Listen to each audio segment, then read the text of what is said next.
Aujourd'hui, je présente un des thèmes qui me plaît bien, la Seconde Guerre mondiale.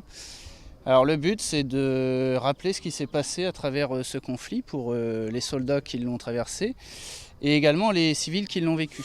Donc à la fois les unités combattantes et les unités non combattantes.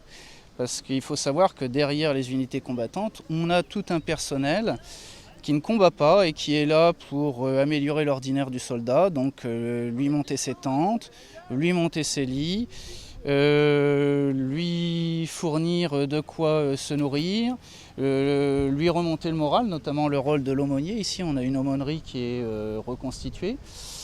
Le courrier, très important, le lien avec les familles, les loisirs, aussi bien les sports collectifs que ici des jeux de société, des tabacs, de l'alcool. Le soldat va utiliser beaucoup de moyens pour essayer d'échapper au quotidien qu'il vit. C'est le matricule de mon grand-père qui a traversé ici la Seconde Guerre mondiale en tant que prisonnier de guerre, lui, dès 1940, qui a été relâché en 1943. Et d'ailleurs, c'est ça que j'affectionne particulièrement, c'est que le matricule est intact. Il est sécable en deux parties.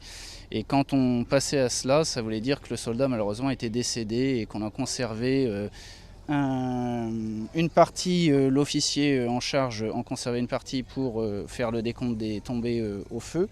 Et la deuxième partie était clouée sur la tombe du soldat. La dimension de division complète, donc de milliers d'hommes, ça faisait des campements ici assez impressionnants. Effectivement, il y avait une petite ville qui s'organisait. Par exemple, quand ils étaient un peu plus au repos, l'aumônier pouvait monter des grands hôtels comme celui qui figure ici. Sinon, au plus près des combats, il avait un petit hôtel portatif ici. Donc ça variait selon effectivement les conditions. On a également là-bas le nécessaire de toilette d'un soldat. Ça, c'était des choses qui s'installaient quand on était assez reculé du front.